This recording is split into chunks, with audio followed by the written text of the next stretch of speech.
Cette émission vous est présentée par le SOSUP.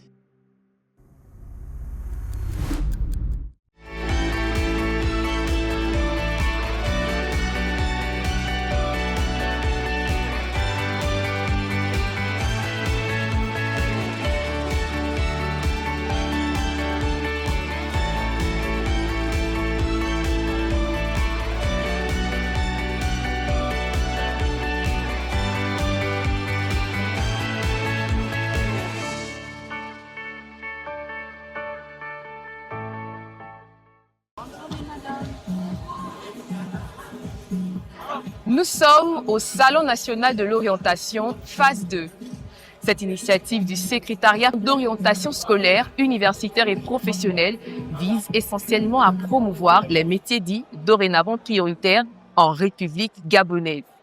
Cette initiative est également l'occasion de pallier à la problématique du chômage qui bat son plein en République gabonaise avec, notons-le, près de 38% selon une récente étude de la Banque mondiale. Ici, durant 4 jours, apprenants, professionnels et chefs d'entreprise ont échangé longuement sur la question. Nous allons de ce pas à la rencontre de quelques apprenants qui nous donneront leur avis. Suivez-moi.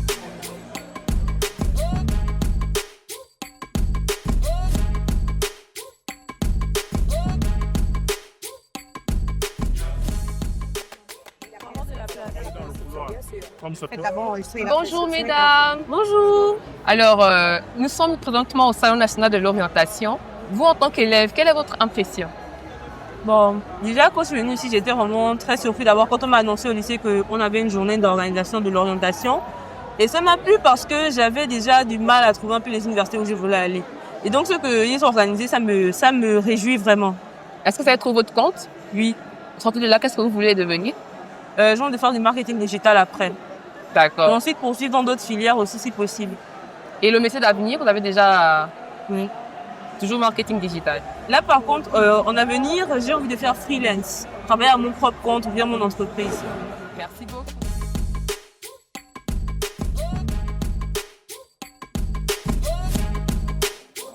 Alors, vous participez au Salon national de l'orientation en tant qu'élève.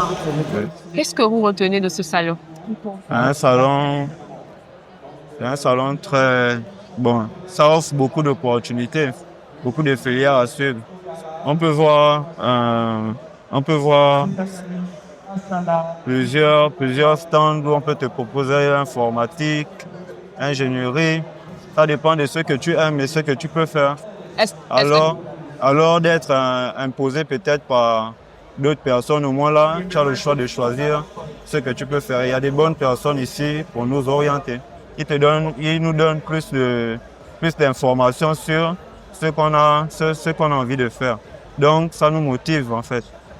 Donc j'apprécie l'atmosphère de l'organisation. Et est-ce que tu sors de là avec le métier de ton choix? Oui, je sors de là avec le métier de mon choix puisque je veux faire ingénierie en informatique ou en mécanique. Et je trouve ça presque dans tous les stands. Donc ça m'arrange, ça m'est favorable. Il y a une école particulière déjà que tu as aimée? Une école particulière. Dans laquelle tu souhaites aller pour continuer tes études supérieures? Moi particulièrement, là où on peut m'envoyer, j'irai. Parce que l'école est partout, l'avenir est partout. Donc j'ai seulement t'assure, le processus de la vie. Je ne choisis pas d'endroit fixe. Là où le vent peut m'emmener, je partirai. Comme ça. Merci beaucoup. Merci à vous. Oh, bon aussi. Informatique.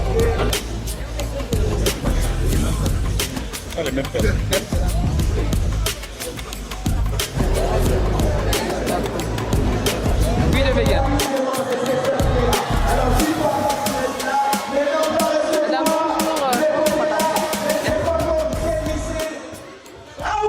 Alors, nous sommes dans votre stand, à Sogara. Nous voulons savoir quels sont les différents types de métiers que vous proposez aux différents étudiants à la sortie d'école. Mais avant tout, qu'est-ce que vous faites? Alors, je vais d'abord me présenter. Je suis Marina Okondo-Chandier. Je suis en charge du recrutement et de gestion des carrières à la Sogara. Alors, la Sogara est une entreprise qui est localisée au niveau de Chantier. Notre activité principale, c'est le raffinage, donc la transformation du pétrole brut en produits finis. Les produits finis sont lesquels? Nous avons le gaz méthane que nous utilisons à la maison pour faire la cuisine. Nous avons l'essence, nous avons le gasoil que nous utilisons pour nos véhicules. Nous avons le kérosène qui est utilisé pour les avions. Nous avons le bitume parce que les routes d'aujourd'hui, c'est grâce à la sauvegarde. Alors, quels sont donc les métiers que vous proposez à ces différents étudiants-là qui viendront à la sortie de leur école? D'accord. Les métiers que nous proposons, déjà nous avons les métiers liés proprement à notre activité. Donc l'activité du raffinage. Nous avons le métier par exemple d'opérateur. C'est le métier clé de notre organisation. Alors, le métier de l'opérateur, l'avantage que nous avons, c'est que des élèves ayant un bac scientifique ou technique, ils viennent en entreprise, mais ils sont formés par l'Institut français du pétrole. Parce qu'il n'y a pas un établissement qui forme dans les métiers du pétrole au Gabon. Donc, nous sommes accompagnés par l'Institut français du pétrole qui vient former nos opérateurs. Et actuellement, nous avons même une session qui se déroule à Port-Gentil. Nous avons 17 stagiaires qui sont aujourd'hui en formation pour le poste d'opérateur. Donc ça, c'est l'activité. Et les autres, parce qu'on parle d'activité, ça veut donc dire qu'il y en a d'autres. Oui, nous avons pour les métiers support, par exemple, c'est lorsque ces stagiaires ont terminé la formation, il faut qu'ils soient recrutés. Donc nous avons des métiers support qui sont liés au métier de RH, les ressources humaines, les recrutements, les formations. Nous avons les métiers de la comptabilité, nous avons les métiers liés aux achats, contrats, nous avons l'informatique, nous avons le droit parce que nous avons une entité juridique et nous avons même un centre de sécurité au travail. Donc, nous avons non seulement des métiers spécifiques à la production, mais nous avons aussi tous les métiers support qui gravitent autour de cette activité-là. Et il y a des perspectives en plus, justement, pour peut-être agrandir le marché de l'emploi au niveau de Sauvegarde. Ah oui, nous avons un grand projet actuellement parce que nous devons nous doter d'une nouvelle unité de production.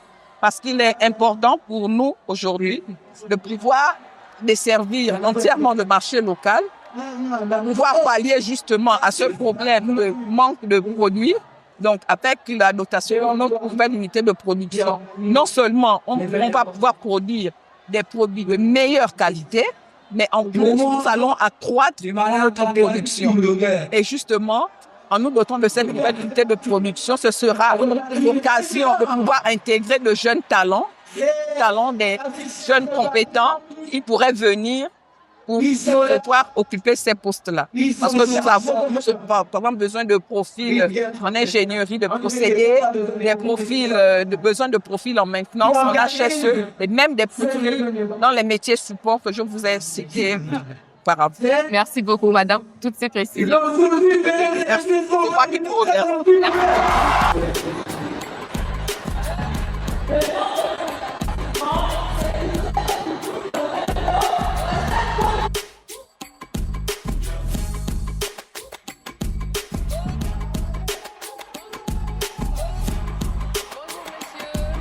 Madame. Alors, nous sommes chez vous. Nous voulons savoir qu'est-ce que Ivindo Iron propose. Qu'est-ce que c'est? Ok, d'abord, ce qu'il faut savoir, c'est qu'Ivindo Iron est une filiale d'un géant minier mondial. Et notre participation à ce salon est une grande opportunité pour nous, pour communiquer les différents métiers que la compagnie propose. On a un large portfolio de métiers qui sont liés à la mine. Ingénieur, géologue, topographe, spécialiste HSE, formateur. Et les jeunes doivent maintenant se familiariser avec ces métiers et choisir leur voie pour être parfaitement en phase avec les métiers de la mine, vu les perspectives futures pour le développement économique du pays. Alors, quelles sont donc vos perspectives, vous, en tant qu'entreprise qui fait dans la mine? Nos perspectives sont ici. Ivindo Iron, être un catalyseur des talents gabonais dans le secteur minier. Cette phrase résume parfaitement notre vision pour le Gabon et l'industrie des mines. Merci beaucoup. Je vous remercie, madame.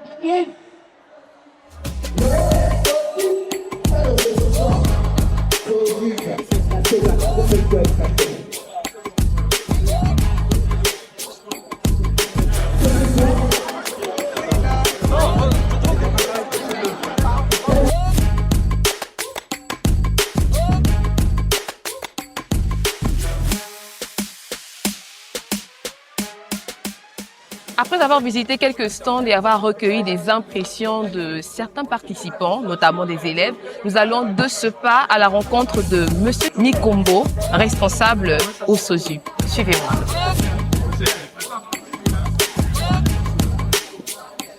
Monsieur Gervais, bonjour. Bonjour madame. Nous sommes arrivés au terme de ce Salon national de l'orientation organisé par le SOSUP que vous représentez. Est-ce qu'on peut faire un bilan? Mais avant ce bilan, présentez-vous. Je suis Jérémy Nikombo, secrétaire permanent du secrétariat d'orientation scolaire, universitaire et professionnelle.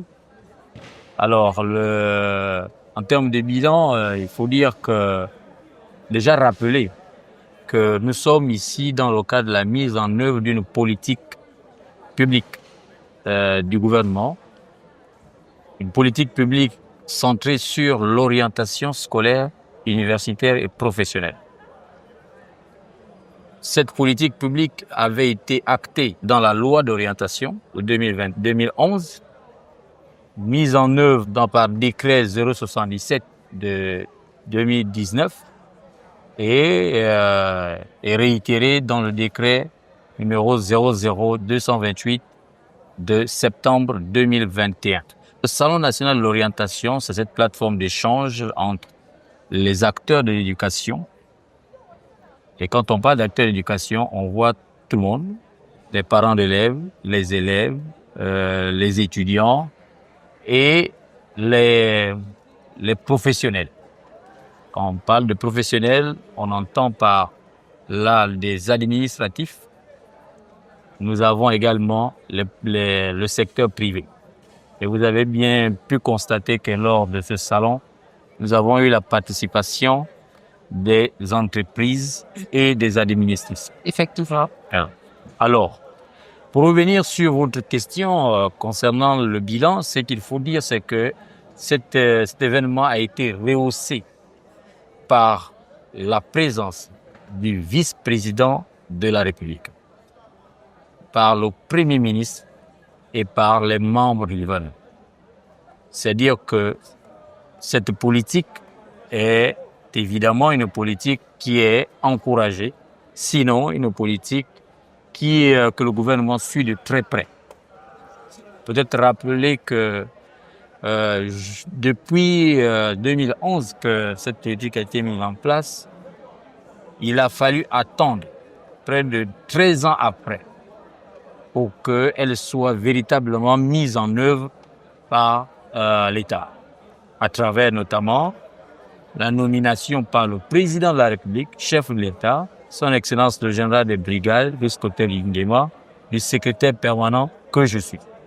Et donc, depuis que nous sommes à la tête de cette organisation, c'est-à-dire le secrétariat d'orientation scolaire, universitaire et professionnelle, nous essayons, tant mieux que mal, à mettre en œuvre cette politique vraiment louable pour notre pays. Avec plus de 31 000 participants, des apprenants, on peut dire que c'est une totale réussite. Oui, déjà une réussite par le fait que nous avons été encouragés par les autorités, premièrement. Deuxièmement, par l'engouement qu'il y a eu. Un engouement qui se justifie par les 31 000 apprenants qui ont bien voulu se rendre au salon et qui ont été édifiés non seulement par les agents du SOSUP, c'est-à-dire les conseillers d'orientation psychologues, mais également par les chefs d'établissement et les chefs d'entreprise qui ont fait le déplacement. Je tiens à préciser que nous avons eu environ 15 entreprises qui ont participé à cet événement. Donc, nous sortons d'ici satisfaits par le fait que nous avons atteint les objectifs. Nos objectifs, c'était d'avoir plus de 30 000 apprenants. L'année dernière, nous avons eu 25 000. Et donc, on s'est fixé un taux de variation d'environ 5 000. Et donc, avoir 31 000 pour nous, c'est une satisfaction. Satisfaction renforcée par le fait que nous avons eu comme hôte de cet événement le vice-président de la République. Avec lui, le Premier ministre et un nombre important de membres du gouvernement. Et satisfait également par le fait que nous avons fait une enquête d'appréciation et nous sommes rendus compte que les élèves, les parents d'élèves qui ont effectué le déplacement sont bien heureux d'avoir participé à cet événement et ont eu gain de cause parce qu'ils ont été bien édifiés par les parties prenantes.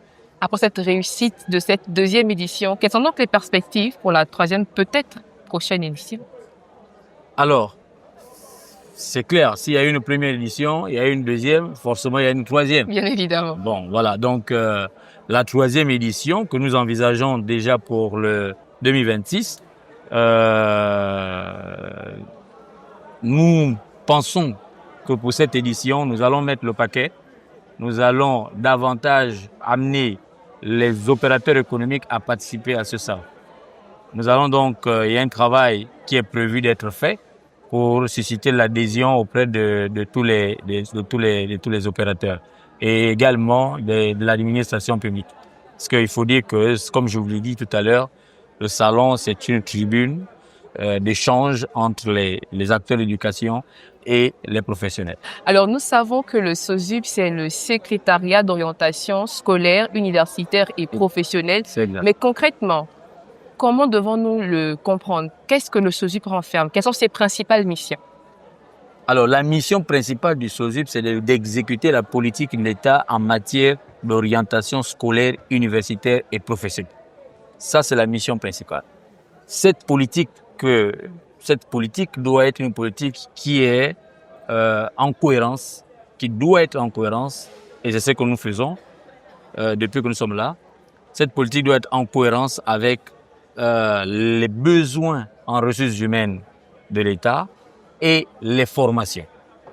Donc, ce que nous faisons aujourd'hui, c'est de créer une cohérence entre l'orientation, la formation et les besoins de l'État. C'est pourquoi, pour ce qui est des besoins de l'État, donc je parle des besoins en ressources humaines, nous avons, il y a un an, donc l'année dernière, organisé les assises des métiers prioritaires pour le développement du pays. Vous l'avez suivi la dernière fois, le Premier ministre nous a clairement dit qu'on n'apprend pas pour accrocher les diplômes, mais on apprend pour travailler. La finalité, c'est travailler. Et donc, pour travailler, il faut bien qu'on s'oriente vers des filières de formation qui sont solvables sur le marché national. C'est pourquoi nous avons organisé ces assises. Donc, c'est dire que le travail, la politique que nous sommes en train d'implémenter sur le plan national met en cohérence l'orientation, la formation et les besoins de l'État pour que, après la formation, tous ces jeunes qui vont être orientés puissent trouver de l'emploi en République Cameroun. C'est donc dire que ce salon est une réponse, une stratégie pour justement parvenir à atteindre vos objectifs? Bien évidemment que ce salon est une réponse. Vous savez que ce qui s'est fait ici, c'est normalement ce qui s'est fait en établissement, normalement. Mais nous pensons que le salon viendrait compléter ce qui a été fait ou ce qui n'a pas encore été fait ou très bien fait dans les établissements. C'est pourquoi nous l'organisons. Mais ce qu'il faut retenir, c'est que en établissement, les conseillers d'orientation psychologues font ce travail d'orientation qui consiste à cerner les aptitudes, les compétences des apprenants et pour, au finish, définir une filière de formation et les établissements vers lesquels les enfants devront se scolariser. Donc, ça, c'est la mission principale du SOSUP. À côté de la mission principale, il y a plusieurs autres missions spécifiques. Et on peut les citer. Par exemple, le fait d'attribuer un identifiant à chaque apprenant. Vous avez dû le constater. Cette année 2024-2025, nous avons organisé l'opération nationale d'identification de tous les apprenants. On ne peut pas orienter quelqu'un qu'on ne connaît pas. Il faut au préalable le connaître pour pouvoir l'orienter. Donc, il fallait donc lancer cette opération qui nous a permis aujourd'hui de cerner un nombre d'apprenants et qu'on pourra orienter. Donc, et il faut le dire et préciser que il y a des objectifs bien précis à atteindre à travers cette opération d'identification. Lesquels sont? Premièrement, nous allons au terme de cette identification avoir une base de données de tous les apprenants au Gabon. C'est une première. Quel est C'est donc une l'avantage de ce nouveau système qui est justement une première au niveau du Gabon? Le fait d'avoir toutes ces données vont permettre aux acteurs principaux de l'éducation et de la formation de pouvoir planifier les politiques éducatives. Parce que désormais, on aura une idée de l'évolution de la population scolaire, universitaire et professionnelle. Donc, à partir de ce moment, on pourra désormais mieux planifier les politiques éducatives. Autre chose que nous poursuivons à travers cette opération, c'est d'avoir la cartographie de l'ensemble des établissements que nous avons dans notre pays. Que l'on soit au pré-primaire, primaire, secondaire, supérieur ou professionnel. Donc, désormais, on saura avec précision le nombre d'établissements que nous avons, les établissements qui sont à jour vis-à-vis de la réglementation, ceux qui ne le seront pas, et pour ceux qui ne le seront pas, les services publics des différents ministères accompagneront ces chefs d'établissement à pouvoir être dans les règles, parce que c'est ce qu'il faut en réalité. Donc, il y a cette cartographie des établissements qu'on aura désormais à travers cette identification, qui permettra de mieux orienter les apprenants parce que désormais, nous aurons dans une base de données l'ensemble des apprenants. Et cette opération nous a contraint à mettre en place un système d'information, donc une application qui a pour objectif de pouvoir déjà concentrer toutes les données et de pouvoir mieux orienter ces apprenants que nous aurons préalablement identifiés. Donc voilà autant d'avantages que nous tirons de cette opération d'identification. Et puisqu'on parle justement d'opération d'identification, quels sont donc les paliers d'orientation que vous avez mis en place? Alors la loi d'orientation, la loi numéro 21/2011, portant orientation générale de l'éducation, de la formation et de la recherche, précise bien les différents niveaux. Nous avons dans un premier temps le niveau primaire. Donc un élève qui est, par exemple, au niveau en 5e année. Qui est en 5e année. 5e année, à ce niveau, on a la possibilité désormais, avec les dispositions prises par Madame Camélia Toutoum-Leclerc, ministre de l'Éducation nationale et de l'instruction civique, de créer des CT, les collèges d'enseignement technique. Donc, désormais, à compter de l'année 2024-2025, pour le compte de l'année 2025-2026, on devra orienter des enfants vers l'enseignement technique. Pour quelle raison? L'enseignement technique, c'est quoi parce que l'avantage? on a créé déjà les collèges d'enseignement technique, on a les collèges d'enseignement général et on a les établissements de l'enseignement de la formation professionnelle. Donc désormais, quand on est à ce niveau de 5e année, sur la base d'un certain nombre de critères, d'éléments, nous aurons la possibilité de pouvoir orienter soit vers la formation professionnelle, soit vers l'enseignement général ou l'enseignement technique et professionnel. Peut-être revenir sur ces critères-là, parce que ceux qui nous suivront voudront connaître. Jusqu'à présent, on orientait seulement vers l'enseignement général, donc en 6e. Voilà. L'année dernière, vous avez vu, on a fait une commission d'orientation. On s'est rendu compte qu'il y a des enfants qui sont très âgés. Et vraiment très âgés. On se retrouve avec des enfants de 23 ans, 5e. Vous imaginez un enfant de 3e de 23 ans, 5e, 22 ans, 20 ans. Nous avons pris les dispositions cette année, pour l'année suivante, donc l'année 2025-2026, de pouvoir proposer des orientations de ces enfants-là vers soit la formation professionnelle, soit l'enseignement technique. Est-ce dire que seulement le critère d'âge? Pour l'instant, il y a le critère d'âge qui est pris en compte, mais il y a aussi les résultats du travail, les résultats scolaires de l'enfant, ça c'est 2, mais aussi et surtout le travail qui va être fait par les conseillers d'orientation psychologues. Parce que ces conseillers entretiennent ces enfants-là pour cerner un certain nombre de choses, les aspirations, compétences, capacités et ainsi de suite. Donc c'est ce travail, surtout ce travail qui sera déterminant pour pouvoir orienter ces enfants, comme je le disais, soit vers la formation professionnelle ou vers l'enseignement général ou l'enseignement technique et professionnel. Et le deuxième, un autre niveau, c'est en troisième. En troisième, vous savez qu'on part du cycle, du premier cycle du secondaire pour le second cycle. Là aussi, c'est un niveau un niveau d'orientation très important. Et nous avons l'autre niveau, c'est quand on est en terminale, après le terminal, en terminale pour l'enseignement supérieur. Il y a aussi au niveau de l'enseignement supérieur, à la fin de chaque cycle d'études. Donc la licence, par exemple, puisque nous avons adopté dans notre pays le système LMD, donc la licence, le master et pour partie du master pour la thèse. Donc voilà autant de niveaux d'orientation que nous allons mettre en œuvre pour une meilleure politique d'orientation.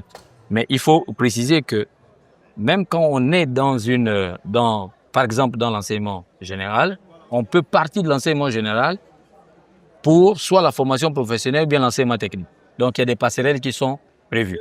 Tout ceci, c'est pour atteindre un objectif. C'est celui de faire en sorte que l'enfant puisse réussir. Parce que quand on va à l'école, c'est pour qu'on réussisse. Et donc, nous, un des défis que nous devons atteindre en tant que SOSUP, c'est de faire en sorte, à travers l'orientation, que les enfants puissent réussir. C'est pourquoi les passerelles sont prévues entre les différents ordres d'enseignement. Et je voudrais aussi rebondir sur la reconversion. Parce que vous avez dû constater que, et ça on le dit, et c'est même la communauté internationale le dit à travers les chiffres que nous avons, on a plus de 40% de taux de chômage au Gabon. Alors qu'est-ce qu'il faut faire? C'est les Gabonais, c'est les jeunes Gabonais qui sont en chômage, en situation de chômage depuis un certain nombre d'années. Nous pensons qu'il faut valoriser la politique de reconversion, c'est-à-dire faire en sorte que ces jeunes-là fassent autre chose que ce qu'ils ont fait à l'initial. Donc, aient d'autres compétences pour pouvoir exercer en qualité de X ou de Y, mais pas forcément ce qu'ils ont fait au départ. Alors, ça, c'est ce que nous sommes en train de préparer.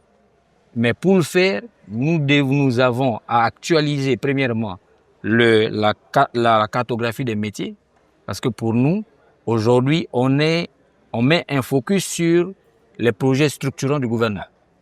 Qu'est-ce que ça veut dire? Ça veut dire que nous avons recensé tous les projets structurants du gouvernement. Nous allons faire un travail d'exploration pour chercher à savoir quels sont les différents métiers qu'on peut retrouver dans ces différents projets structurants. Et une fois on a cerné ces métiers, et là, pour nous, c'est simple. Ce qui reste à faire, c'est de pouvoir discuter avec ces personnes-là qui sont en situation de chômage pour leur proposer ce que nous avons, ce que l'État met à leur disposition en termes de métier.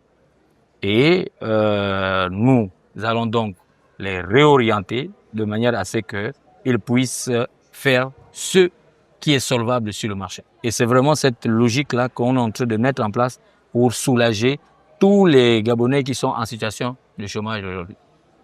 Donc, les projets sont connus. Ce qui nous reste, c'est aller vers les structures en charge de ces projets pour pouvoir cerner les différents métiers qu'on y retrouve et pour pouvoir les mettre à la disposition de toutes les personnes qui sont en situation de chômage dans notre pays. Dans combien de temps à peu près? Nous le ferons rapidement. Nous avons commencé et là, on est en train de se déployer vers d'autres responsables qui sont en charge de ces projets pour que nous puissions très vite cerner ces différents métiers et les mettre à la disposition des populations. C'est vrai que ces projets sont on va dire, définis de manière à ce qu'il y ait une première phase, une deuxième, une troisième, une quatrième, cinquième phase. Donc nous allons voir les métiers qui sont dans les différentes phases qui peuvent nous permettre de pouvoir mettre à la disposition, d'abord former ces jeunes-là et les mettre à la disposition pour qu'ils puissent exercer. C'est vrai qu'on parle de métiers, mais est-ce que c'est vrai qu'il y a plusieurs métiers qui ont été sélectionnés comme étant prioritaires? Mais est-ce qu'on peut, de manière brève, comme ça, détailler quelques métiers qui sont maintenant prioritaires au niveau du Cameroun? Ce qu'il faut retenir, c'est que, vous savez, pour que le pays se porte bien quand l'économie va bien. Exactement. Et donc, nous, ce que nous avons cerné dès le départ, c'est d'abord tout ce qui va dans le sens de la production. C'est-à-dire tout ce qui fait en sorte que notre économie se porte bien. Et donc, nous avons le secteur des hydrocarbures, nous avons le secteur minier, nous avons l'environnement, nous avons aussi le numérique aujourd'hui qui est en réalité un secteur qu'il faut impérativement valoriser. Donc, nous nous attaquons sur les secteurs qui valorisent notre économie d'abord. Et après, progressivement, et au fur et à mesure, nous allons prendre d'autres secteurs qui vont accompagner les différents domaines de l'économie. Mikomo, pour toutes ces précisions. C'est nous qui vous remercions, madame. Voilà, nous sommes arrivés au terme de ce numéro. Comme vous pouvez le constater, nous sommes au Salon national de l'orientation qui a été à sa 2e édition. Merci d'avoir suivi ce énième numéro de votre émission. Et quant à moi, je vous dis à très bientôt sur un prochain numéro de À la découverte des métiers du futur. Cette émission vous a été présentée par le SOSUP.